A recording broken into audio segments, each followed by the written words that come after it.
안녕하세요. 국민대학교의 곽기영 교수입니다. 이번 시간에는 데이터셋의 분할, 적용, 결합 과정을 도와주는 dplyr 패키지에 대해서 살펴보도록 하겠습니다. 데이터의 전처리는 대부분 주어진 데이터를 분할을 하고 그렇게 분할된 데이터에 특정 함수를 적용하여 무엇인가를 계산하고 그리고 그 결과들을 모아서 결합하는 일련의 과정으로 이루어집니다. 이러한 일련의 과정을 영어로 split, apply, combine, 즉 분할, 적용, 결합 과정이라고 합니다. 오늘 소개할 그 dplyr 패키지는 데이터 프레임 형식의 데이터셋을 대상으로 해서 이러한 일련의 데이터 처리 과정을 지원하는 여러 가지 다양한 유용한 함수들을 제공을 합니다. dplyr 패키지는 기본적으로 5개의 기본 함수와 추가적인 여러 가지 유용한 함수를 제공하게 되는데요. 그 5가지의 기본 함수를 이용해서 기초적인 데이터 전처리 작업을 수행을 할 수가 있습니다. 예를 들면 여기 arrange 함수 같은 경우에는 행을 소팅을 할 수가 있고요. 그 다음에 filter 함수 같은 경우에는 우리가 원하는 행을 추출을 할 수가 있습니다. select 함수는 원하는 열을 추출할 수가 있고요. mutate 함수는 기존의 그 데이터 프레임의 열을, 변수를 이용해서 새로운 변수를 생성을 할 수가 있습니다. 그 다음에 summarize 함수 같은 경우는 요약 통계량을 계산할 수가 있습니다. 자, 이들 5가지 함수를 중심으로 좀 살펴보고요. 그 밖에 추가적인 그 dplyr의 그 유용한 그 함수들을 좀 살펴보도록 하겠습니다. 예제로 사용할 데이터셋은요, 에어 퀄리티 데이터셋인데요. 그 내용을 보시면은 이러한 데이터가 들어가 있습니다. 에어 퀄리티 데이터셋은 그 표준 패키지에 내장되어 있기 때문에 우리가 별도로 설치할 필요는 없습니다. 미국 뉴욕시의 대기 상태를 이렇게 4가지 정보로 저장을 하고 있습니다. 그 오존, 솔라, 윈드, 템프 이렇게 4가지 정보가 들어가 있고요. 그 5개월 동안의 일별 데이터가 저장이 되어 있습니다. 자, 이 함수를 이용해서 그 dplyr의 여러 가지 함수를 이용해서 이 에어 퀄리티 데이터셋을 한번 처리를 해보도록 하겠습니다. dplyr 패키지를 이용하려 그러면은 라이브러리 함수로 먼저 dplyr 이렇게 메모리에 적재를 해야 됩니다. 만약에 dplyr 패키지가 없으면요, 설치를 해야 되겠죠. dplyr 패키지는 그 표준 패키지가 아니기 때문에 먼저 설치를 해야 됩니다. 설치가 안 돼 있으면은 설치를 이렇게 해야 돼요. 그래서 설치가 안 돼 있는 분들은 이 dplyr 패키지를 install 패키지 함수를 이용해서 설치를 하고요. 설치가 되어 있는 경우에는 이렇게 라이브러리 함수를 이용해서 바로 이렇게 적재를 할 수가 있습니다. 자, 먼저 필터 함수를 이용을 해서 그 에어 퀄리티 데이터셋으로부터 어떤 조건을 충족하는 그러한 행을 한번 추출을 해 보겠습니다. 필터 함수의 첫 번째 인수로 데이터 프레임을 이렇게 지정을 합니다. 그 다음에 두 번째 인수에는 추출 조건을 지정을 해요. 추출 조건을 지정하는 그 논리 연산식을 지정을 합니다. 그러면 이 필터 함수는 그 조건식을 충족하는 행들을 추출을 하죠. 예를 들면 6월 달의 데이터만 내가 보고 싶다. 그럼 month라는 변수 값이 6인 그러한 행을 추출해라 라고 이렇게 명령을 줄 수가 있죠. 그래서 결과를 제가 air라는 변수에다가 집어넣고 한번 출력된 내용을 보시면은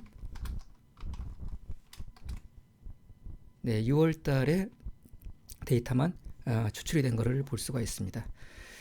dplyr 패키지는요, 그 dplyr 패키지에 포함되는 모든 함수는요, 그 첫 번째 인수로 이렇게 데이터 프레임을 받습니다. 그래서 아주 일관된 방식으로 그 인수들을 지정을 하기 때문에 다른 함수들을 사용을 할 때도 편리하게 우리가 기억을 할 수가 있습니다. 자, 이 필터 함수를 이용한 결과는 사실은 필터 함수가 아니더라도 이렇게 할 수 있는 것들은 많이 있죠. 기본적으로 우리가 인덱싱을 이용하면 이렇게 할 수 있죠. 예를 들면 에어 퀄리티 데이터셋의 인덱싱을 이용해서 저 조건을 충족하는 행을 추출할 수가 있습니다. 에어 퀄리티 데이터셋의 지금 month가 6인 행을 이렇게 추출할 수가 있어요. 행렬 인덱싱을 사용하게 되면 콤마 앞쪽에 조건식을 주고 콤마 뒤에 비워두게 되면은 조건을 충족하는 행들이 모두 추출이 되죠. 그래서 이렇게 해도 우리가 앞에 했던 그 작업과 동일한 결과를 이렇게 얻을 수가 있고요. 혹은 그 표준 패키지에 포함되어 있는 서브셋 함수도 쓸 수가 있죠. 서브셋 함수에 에어 퀄리티 데이터셋을 지정을 하고 서브셋 인수에다가 조건식을 지정하면 되죠. 지금 month가 6하고 같은지를 테스트하는 게 조건식이기 때문에 이렇게 실행을 해도 앞에와 똑같은 결과를 얻을 수가 있습니다. 그래서 이런 결과, 이러한 그 인덱싱이라든가 서브셋 함수를 이용해서 할 수 있는 것들을 이 디플라이 패키지의 필터 함수에서 우리가 할 수가 있고요. 필터 함수는 AND 조건과 OR 조건 물론 쓸 수가 있습니다. 조건식에 AND 조건을 쓸 때는 콤마라든가 아니면 요 AND 기호를 이용하면 되고요. OR 조건을 쓸 때 또는 조건 쓸 때는 요 버티컬 바를 이렇게 사용을 하시면 됩니다. 그래서 요 세 가지 연산자를 이용해서 우리가 그 필터 함수의 조건식을 좀 복잡하게 지정할 수가 있어요. 예를 들면 아까처럼 한 개의 변수에 대한 조건식을 지정할 게 아니라 AND 조건으로 여러 개를 한번 지정을 해볼까요? 예를 들면은 6월달이면서 온도가 90보다 큰 행을 추출해달라. 그러면 6월달이라는 조건을 지정하고요. 그 다음에 AND 조건으로 이 콤마 쓸 수 있다 그랬죠. 콤마 다음에 우리가 또 원하는 조건을 추가적으로 지정을 하면 됩니다. 이렇게 하게 되면은 온도가 90도보다 큰 화씨 온도예요. 90도보다 큰 행을 추출하고 그 다음에 6월달 월이 6월인 행을 추출하고 그 두 개의 조건이 AND로 결합된 그러한 조건을 충족하는 데이터를 가져와라 이런 뜻입니다. 그래서 이걸 실행을 해보면은 그 두 개의 조건을 충족하는 이러한 결과가 나오죠. 그래서 템프가 90보다 크면서 그 다음에 월이 6월인 그러한 조건을 충족하는 데이터를 얻을 수가 있고요. 또 요 명령어는 이렇게 쓸 수도 있죠. 아까 콤마 대신에 저 AND 연산자를 쓸 수 있다 그랬잖아요. 그래서 이렇게 써도 똑같은 결과를 우리가 얻을 수가 있습니다. OR 조건을 쓸 때는 그 버티컬 바를 쓰면 된다 그랬죠. 그래서 예를 들면은 오존의 값이 역시 80보다 큰 그러한 조건을 하나 추가를 하고 그 다음에 템프가 90보다 큰 조건과 함께 OR 조건으로 이렇게 연결하게 되면은 오존이 80보다 크거나 혹은 템프가 90보다 큰 행을 추출해서 결과를 돌려주게 됩니다. 그래서 결과를 보시면은 오존이 80보다 크거나 아니면은 템프가 90보다 큰 둘 중에 하나의 조건을 충족하는 결과가 행으로 추출된 것을 볼 수가 있습니다. 자, 이렇게 그 조건식을 이용해서 우리가 원하는 행을 추출할 수도 있고요. 혹은 우리가 원하는 행이 그 특정 위치에 있는 것이다. 그러니까 행 번호로 우리가 특정 위치를 식별해서 가져오고 싶다. 그럴 때는 이 슬라이스 함수를 쓰면 됩니다. 슬라이스 함수의 첫 번째 인수로 물론 데이터 프레임을 지정하고요. 두 번째 인수에 우리가 추출하고자 하는 행 번호를 지정을 할 수가 있어요. 예를 들면 6번부터 시작해서 10번까지의 행을 추출해달라. 그럼 이렇게 지정을 할 수가 있습니다. 그럼 6, 7, 8, 9, 10 5개의 행이 이렇게 추출이 되겠죠. 그래서 슬라이스 함수는 여러 가지 방식으로 사용할 수가 있는데요. 저렇게 행번호에 해당되는 거를 우리가 알 수가 있다면은 그 특정 행번호에 해당되는 것들을 우리가 선별적으로 추출을 할 수가 있습니다. 그래서 이런 것도 가능해요. 이 디플라이 패키지의 이 n이라는 함수는 그 데이터 프레임의 행의 개수를 출력을 해줍니다.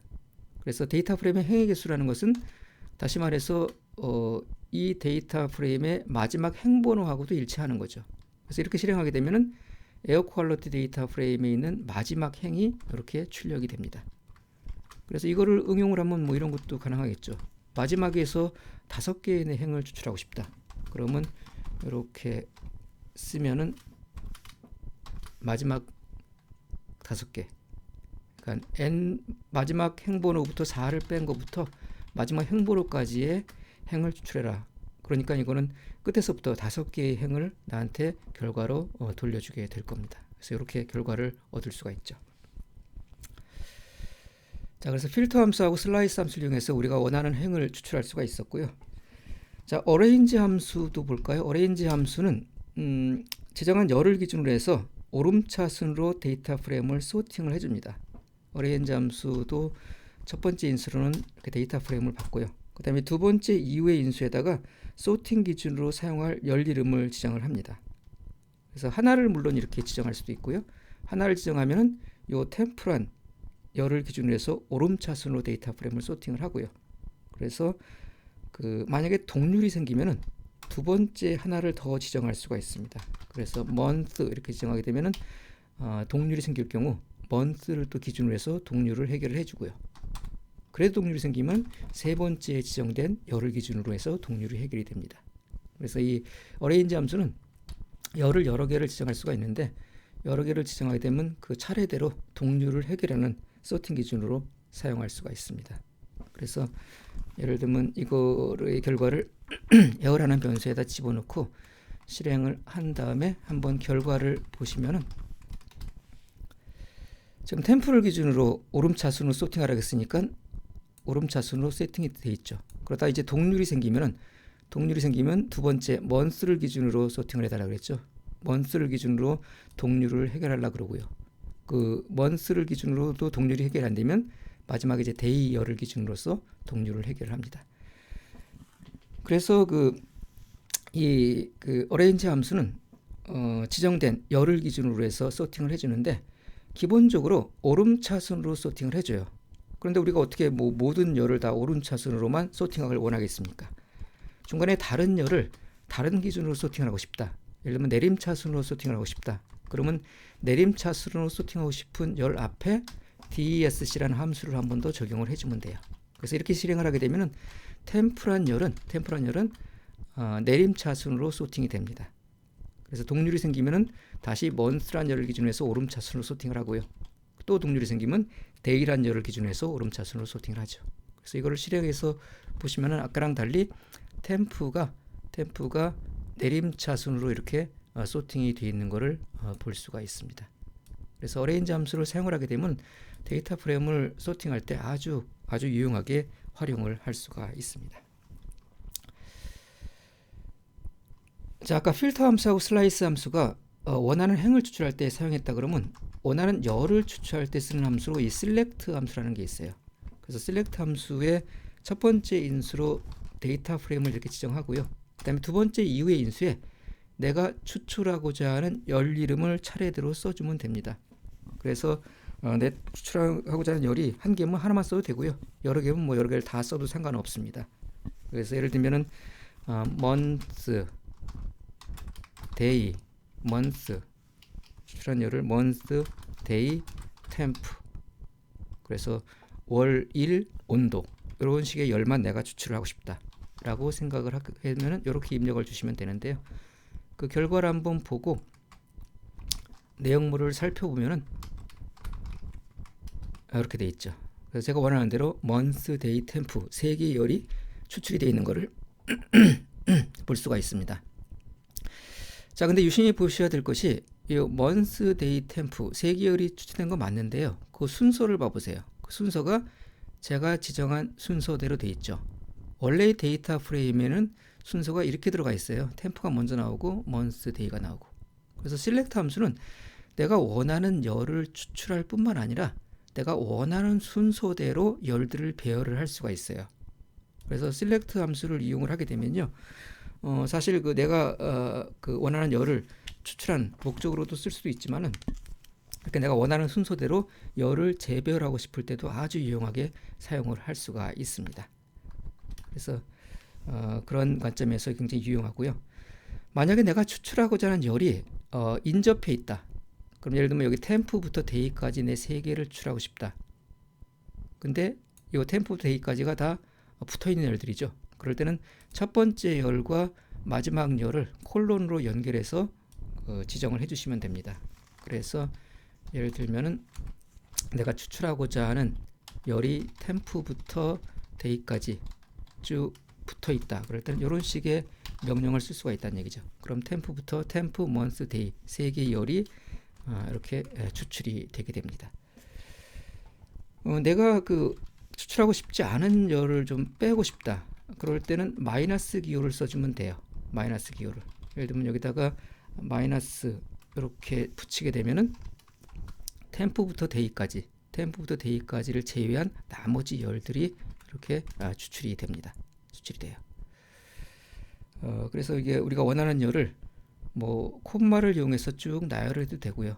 그 다음에 이렇게 콜론을 이어 붙여서 인접한 열들을 한꺼번에 추출할 수도 있고요. 혹은 원하지 않는 열이 있을 경우 마이너스를 붙여갖고 걔를 이렇게 제외할 수도 있습니다. select 함수는 또 그 인수 이름을 지정을 할 때 열 이름을 지정하게 되면은 열 이름을 변경할 수도 있어요. 열 이름을. 예를 들면 air라는 변수에다가 내가 select 결과를 집어넣을 건데요. 어떻게 쓸 수 있냐면 solar.r이라는 변수가 있잖아요. 저 solar.r이 이름이 복잡하고 좀 그렇다. 내가 그냥 솔라로 간단하게 만들고 싶다. 그럼 이렇게 추출할 때 이름을 주게 되면은 이 solar.r은 추출이 되면서 솔라란 이름으로 생성이 됩니다.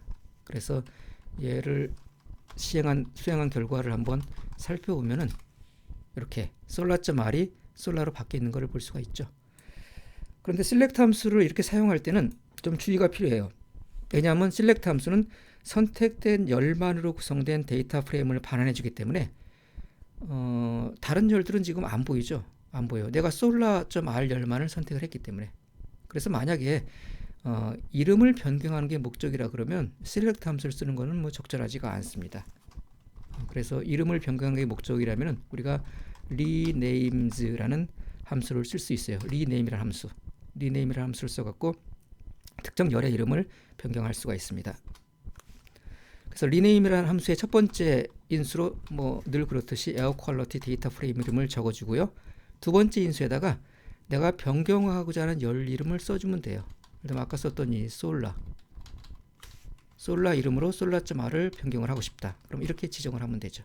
그래서 이렇게 실행된 결과를 한번 보시면은 solar란 변수가 solar.r이라는 변수가 solar로 바뀌어 있는 걸 볼 수 있죠. 아까 select 함수를 이용해서 한 결과와 비교를 해보시면은 select 함수에는 물론 둘 다 똑같이 select 함수랑 rename 함수랑 똑같이 열 이름이 solar로 바뀐 건 맞는데 select 함수에서는 내가 선택한 열만 이렇게 출력이 되고요. rename 함수에서는 모든 열이 다 출력이 됐죠. 그래서 아까 말씀드린 대로 열 이름을 바꾸는 게 목적이라 그러면 select 함수를 쓰시는 것은 바람직하지 않고요. 지금처럼 rename 함수를 사용을 하시면 됩니다. 그 다음에 select 함수와 함께 이 distinct라는 함수를 사용을 하게 되면은 특정 열에 포함된 중복되지 않은 고유한 값을 추출을 할 수가 있습니다. 그러면 select 함수에다가 열을 인수로 지정을 하게 되면 그 열에 포함되어 있는 중복되지 않은 고유한 값만을 추출한다는 얘기죠. 그래서 select 이렇게 한 다음에 내가 air quality 데이터셋에서 month를 추출을 해갖고 그거를 distinct 함수로 넘겨주겠다. 그러면 얘는 어떤 결과를 가져오냐면은 select 함수에서 month를 추출을 한 다음에 distinct 함수에서 이 값들 가운데 중복되지 않은 고유한 값을 추출해서 이렇게 보여주죠. 그럼 이거는 결국 데이터셋에 포함되어 있는 월이 뭐가 있느냐 이거를 지금 볼 때 사용할 수가 있습니다.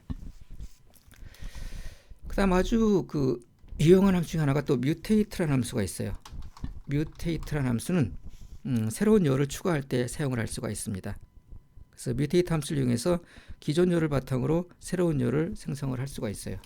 첫 번째 인수로 이렇게 데이터 프레임을 주고요. 그 다음에 두 번째 이후의 인수에다가 내가 추가하고자 하는 열을 그냥 쓰면 됩니다. 예를 들면 temp.c라는 변수에다가 지금 temp라는 열에는 화씨가 들어가 있거든요. 그거를 섭씨로 바꾸는 이런 산식을 이용을 해서 섭씨로 한번 바꿔보겠습니다. temp에서 32를 뺀 다음에 그거를 1.8로 나누면은 화씨 온도가 섭씨 온도로 바뀌죠. 그래서 이렇게 temp란 열을 이용을 해서 그 화씨 온도를 섭씨 온도로 바꾼 다음에 그거를 temp.c라는 그러한 변수 이름으로 저장을 한 거고요. 그 다음에 하나 열을 더 만들어 볼까요? diff라는 열을 만들어 갖고 여기서는 어떤 작업을 할 거냐면은 조금 전에 만든 temp.c라는 그 열에서 temp.c의 평균 값을 빼요. 조금 전에 만든 temp.c에서 그 temp.c의 평균 값을 빼갖고 diff란 그러한 변수에다가 저장을 해달라 이런 뜻입니다. 그럼 mutate 함수는 지금 temp.c라는 변수도 만들었고요. 그 다음에 diff라는 변수도 만들었습니다. 그렇게 해서 내가 air라는 변수에다가 저장을 해서 한번 결과를 확인을 해보시면은 지금 만든 그 두 개의 변수가 출력되는 것을 아마 볼 수가 있을 겁니다. 한번 볼까요? 그래서 실행을 해보고 결과를 보시면은 두 개의 열이 생겨 있죠. temp.c라는 열이 생겨 있고 그 다음에 difff라는 열이 생겨 있습니다. 그래서 이 mutate 함수를 이용을 하게 되면은 기존의 변수를 바탕으로 해서 새로운 변수를 아주 쉽게 생성을 할 수가 있습니다. 이러한 작업은 사실은 그 transform이라는 함수도 할 수가 있어요. 이 transform이라는 함수는 베이스 패키지에 포함되어 있는, 그러니까 표준 패키지에 포함되어 있는 함수입니다. 디플라이 패키지를 별도로 하지 않아도 사용할 수 있는 그런 함수인데, 이것도 이제 그 기존의 변수를 이용을 해서 새로운 변수를 생성할 때 쓸 수가 있어요. 그래서 예를 들면은 요 에어 퀄리티 데이터 프레임에 대해서 아까 했던 그런 똑같은 작업을 트랜스포머 함수도 이렇게 수행을 할 수가 있습니다. 수행을 할 수가 있어요. 그래서 한번 실행을 한번 해보시면은 에러가 발생을 해요. 왜냐하면 트랜스포머 함수는 뮤테이트 함수랑 다르게 지금 트랜스포머 함수에서 막 생성한 요 변수를 이용해서는 다른 변수를 생성할 수가 없습니다. 그래서 temp.c는 원래부터 없던 건데 지금 만든 다음에 그 만든 걸 바로 이렇게 사용을 했죠. 이런 것이 지금 불가능하다는 얘기예요. 그래서 그렇지 않은 경우는 트랜스포머 함수가 이렇게 실행을 해도 우리가 그 에러 없이 그 실행을 할 수가 있습니다. 예를 들면 조금 전에 만든 변수만 사용하지 않고 새로운 변수를 만들겠다 해서 이렇게 실행을 해서 이 결과를 에어에다 넣고 한번 결과를 보시면은 요거는 에러 없이 작동을 하죠. 그래서 트랜스폼 함수하고 이 뮤테이트 함수가 다른 점은 트랜스폼 함수는 지금 막 생성한 요 변수를 가지고 다른 변수는 만들 수가 없는 반면에 뮤테이트 함수는 지금 막 생성한 변수를 가지고도 그걸 바로 재활용해서 다른 변수를 만드는데 사용을 할 수가 있습니다. 그러니까 뮤테이트 함수가 훨씬 더 유용하고 유용하다고 볼 수가 있죠. 자, 그래서 뮤테이트 함수를 이용해서 새로운 변수를 지금 생성하는 것을 살펴봤고요. 그다음에 summarize 함수라는 것도 유용합니다. summarize 함수를 이용을 하게 되면은 여러 가지 요약 통계량을 계산할 수가 있어요. 우리가 이제 기본적인 통계 함수, 평균이라든가 중위수라든가 표준 편차라든가 최소값이라든가 최대값, 뭐 이런 요약 통계량도 계산할 수가 있고요. 디플라이 패키지에서 제공하는 고유한 요약 함수들이 있습니다. 그런 것들도 사용을 할 수가 있어요. 일단 한번 간단한 예부터 볼까요? 에어 퀄리티 데이터셋의 평균을 한번 내가 계산을 해보고 싶다. 그럼 이런 식으로 서머리 함수에다가 인수를 주게 되면은 에어 퀄리티 데이터셋에서 이 min 함수를 불러다가 템프에 있는 값의 평균 값을 계산을 해주게 됩니다. 그럼 이 결과는요, 하나의 행을 갖는 데이터 프레임의 형태로 이렇게 출력이 됩니다. 그래서 이 서머라이즈 함수를 사용을 하게 되면요, 이러한 일반적인 통계 함수들을 요약된 그런 테이블 형태로 우리가 출력을 할 수가 있어요. 한번 예를 들어서 좀 여러 개를 한번 써볼까요? 자, 서머라이즈 함수를 이용해서 할 수 있는 것들이 뭐가 있는지 한번 써보겠습니다. 이렇게 평균도 계산할 수가 있고요. 그 다음에 메디안도 계산을 할 수가 있습니다.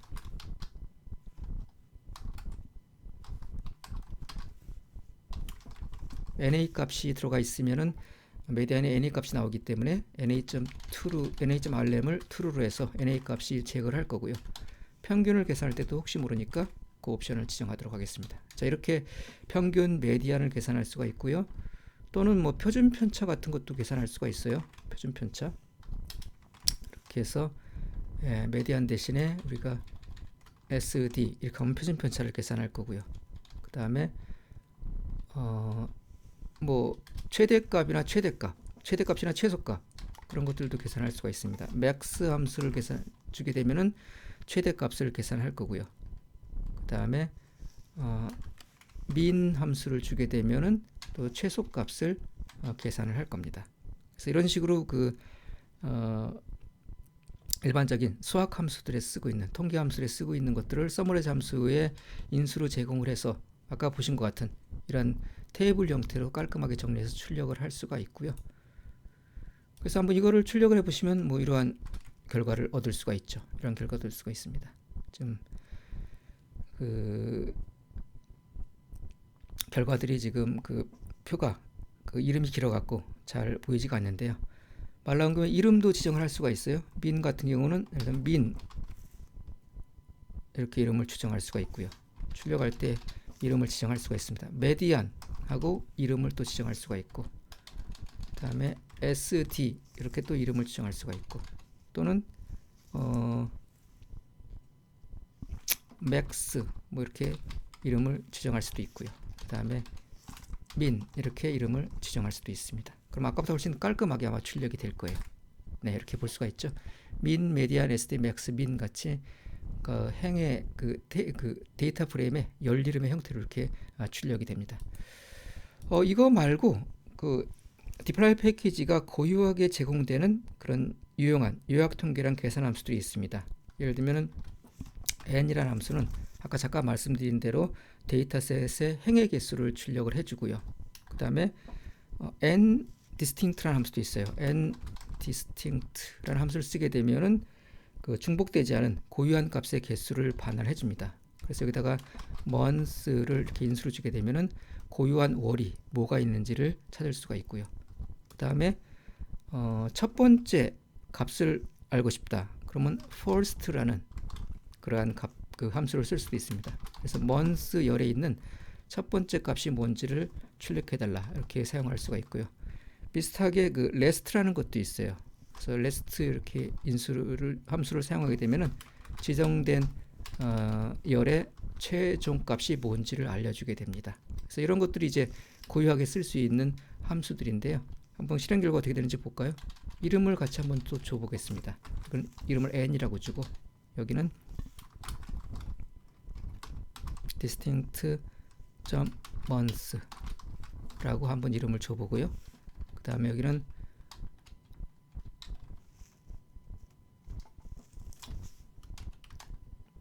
나머지 두 개는 distinct.first 하고 distinct.last로 이름을 한번 줘보겠습니다.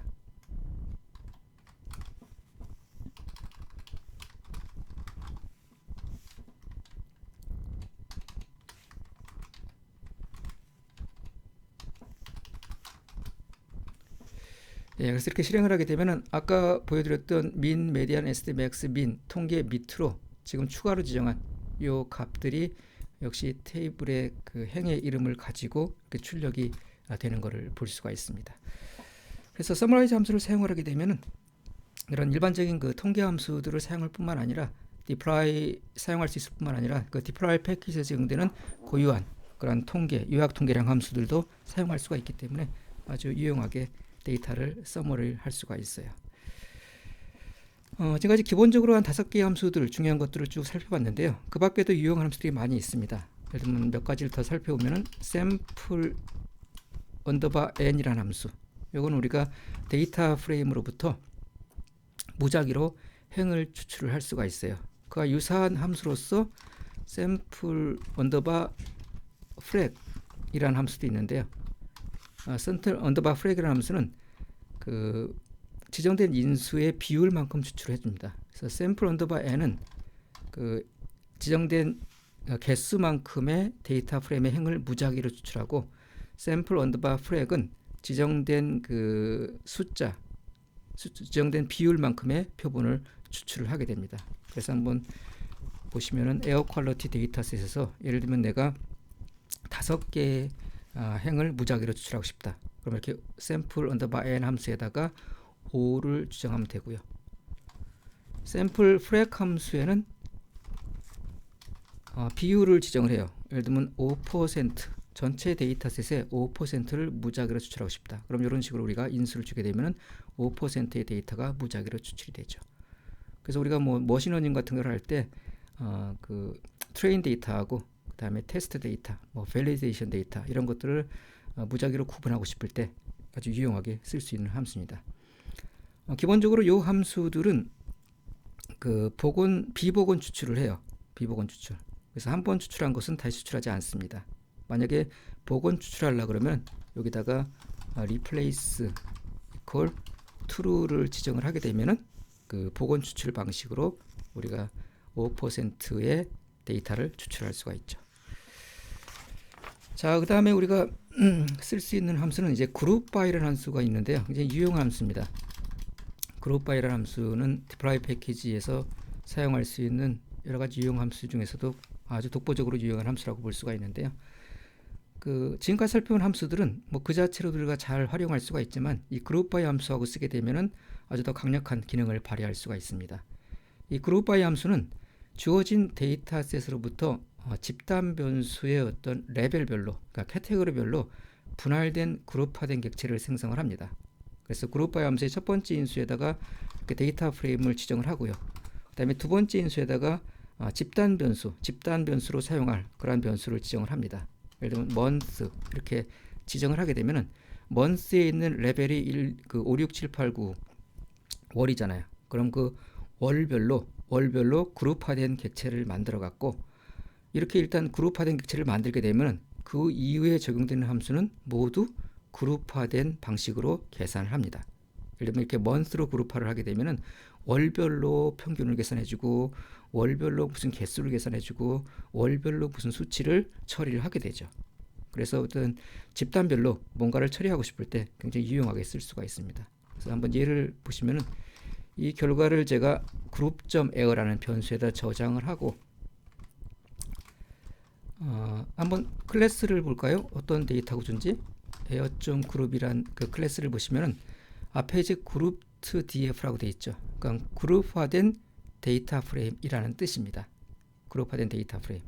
그래서 조금 전에 생성한 air.group을 한번 출력을 해보시면은 그냥 일반적인 그 데이터 프레임처럼 이렇게 출력이 됩니다. 그래서 두 가지를 주목해서 보셔야 되는데 제가 일반적인 데이터 프레임 형식이라고 말씀드렸지만 우리가 보던 데이터 프레임은 좀 모양이 다르죠. 우리가 보던 프레임은 이렇게 생겼어요. 데이터 프레임은. 근데 얘는 조금 더 뭔가 좀 그 잘 정리가 된 느낌이 들죠.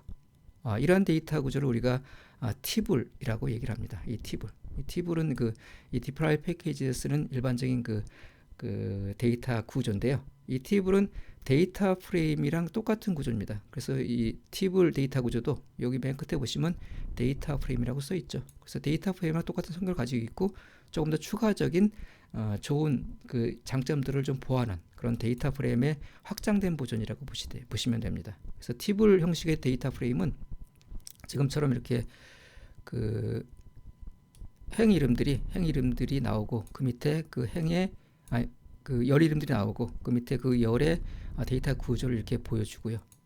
그 다음에 지금은 행의 개수가 지금 10개만 이렇게 나오고 있죠. 그래서 티블 데이터 프레임은 기본적으로 이렇게 10배만 화면에 출력을 해서 한 화면에 이제 보여줄 수 있는 만큼만 보여줍니다. 그리고 지금은 열의 개수가 몇 개 안 되기 때문에 다 화면에 출력이 되는데 열의 개수가 굉장히 많아지면은 일반적인 데이터 프레임은 그 열들이 밑으로 다 내려와서 굉장히 읽기가 보기가 어려운 형태로 보여주게 되는데 아까 이런 형태처럼 이렇게 보기가 어려운 형태로 보여주게 되는데 이 티블 데이터 프레임은 그 필요한 한 화면에 보여줄 수 있는 개수의 열만을 보여주고 나머지는 밑에 글씨로 보여주게 됩니다. 그래서 어떤 측면에서는 이제 깔끔하게 우리가 데이터 프레임 내용을 볼 수가 있어요. 그 다음 뭐 이 대목에서 우리가 중요하게 봐야 될 것은 여기 앞에 있는 그룹스라고 써 있는 거예요. 그래서 일반적인 데이터 프레임처럼 보이지만 사실은 month의 레벨별로 그룹이 되어 있다 하는 게 지금 그 표시가 되고 있습니다. 그룹 바이 함수를 통해서 그룹화된 객체를 만들었기 때문에 지금 이렇게 출력이 된 거거든요. 그래서 이렇게 그룹화된 객체는 이제 모든 데이터 연산을 그룹화된 방식으로 합니다. 그래서 아까 사용했던 서머라이즈 함수를 이용해서 그 air.group 조금 전에 생성한 그룹화된 그 데이터 프레임이죠. 거기에 평균을 한번 계산을 해보면은 이렇게 평균을 계산을 해보면은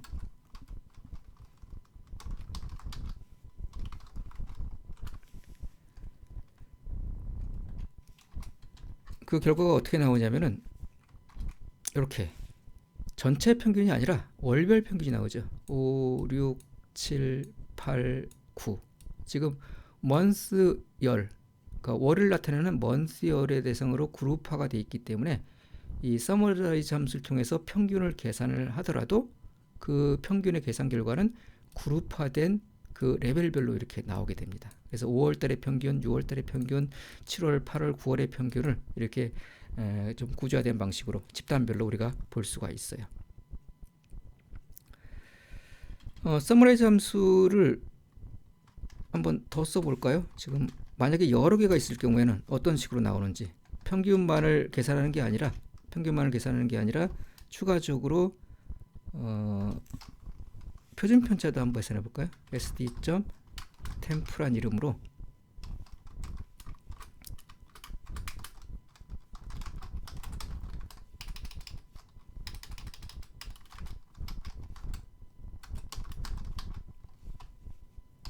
표준 편차를 계산하는 함수도 한번 써보고요.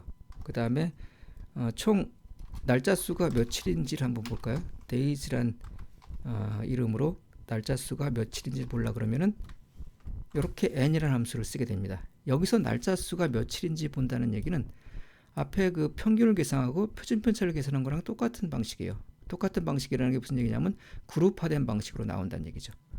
그러니까 월별로 기온의 평균을 계산하고 월별로 기온의 표준 편차를 계산했다 그러면 요 n 함수는 월별로 행의 개수를 계산해 주죠.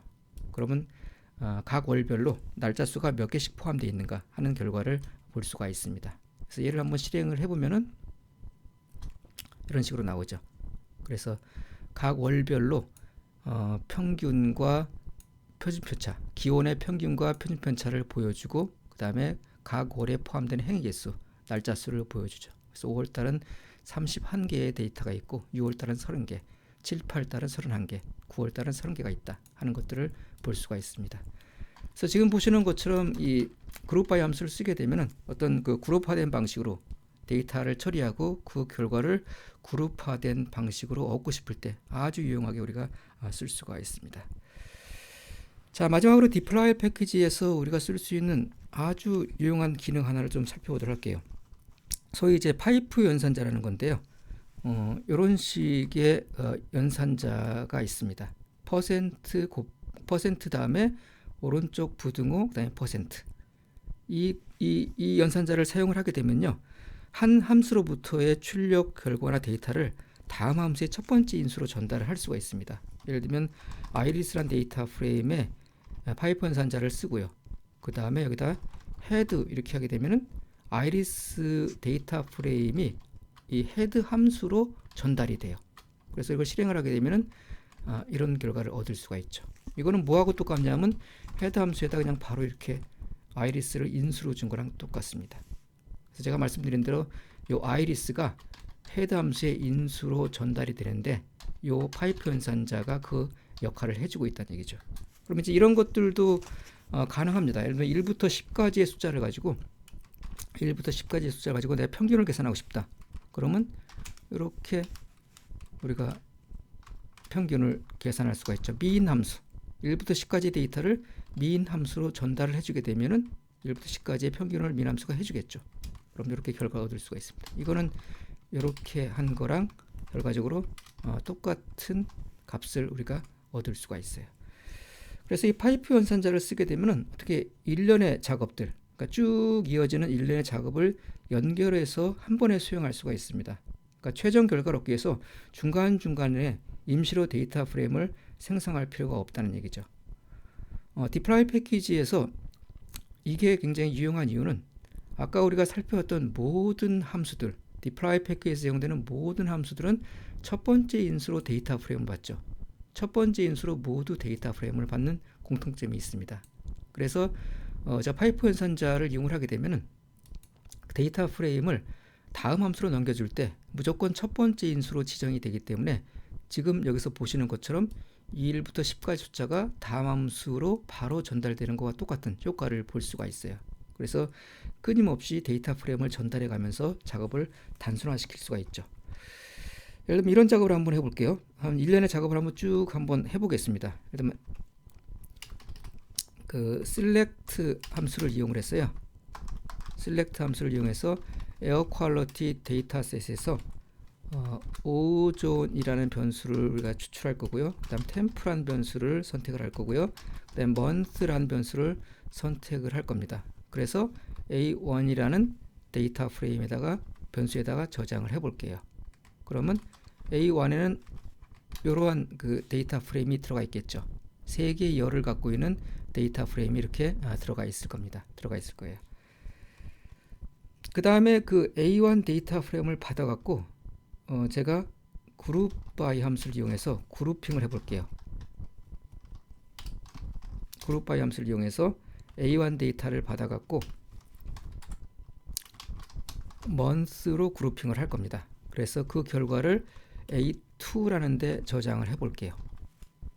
그럼 이제 아까 그 생성했던 오전, 템프, 먼스 요 3개열을 갖는 데이터가 그룹 바이 함수의 첫 번째 인수로 사용할 데이터셋으로 지정이 되고, 그것이 이제 month로 그룹핑이 되는 거죠. 아까 보셨던 대로 그러면 요 A2라는 변수에는 month로 그룹핑이 된 이렇게 3개열을 갖는 데이터셋이 생성이 됩니다. 그럼 이거를 이용을 해서 제가 summarize 함수를 이용을 해서 또 새로운 데이터셋을 A3로 한번 만들어 볼게요. summarize 함수에 A2를 데이터를 받아갔고요. 조금 전에 생성한 요 데이터요. 요 A2를 사용할 데이터셋으로 받아갔고, 어떤 작업을 할 거냐면 평균을 계산을 할 거고요. 오존의 평균을 계산해 보겠습니다. 그래서 이름을 min 오존이라고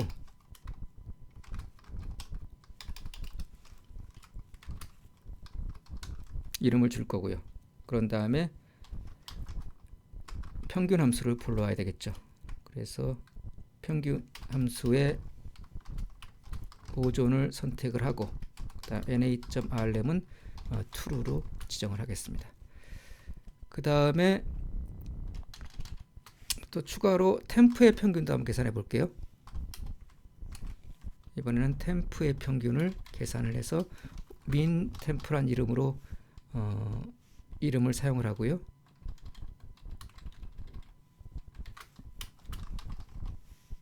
이렇게 작업을 한번 해보겠습니다. 그럼 이렇게 작업된 결과는, 자, A2가 지금 요 데이터셋이죠. 그 month로 그룹핑된 데이터셋이에요. 그렇기 때문에 여기서 오존과 템프의 평균을 계산을 하면은 저 A3는 그 월별로 오존과 템프의 결과값을 출력을 하겠죠. 그래서 A3를 보시면은 이런 식으로 월별로 출력되어 있는 템프와 month를 볼 수가 있습니다. 그 중에서 이 결과를 다시 필터 함수를 이용해서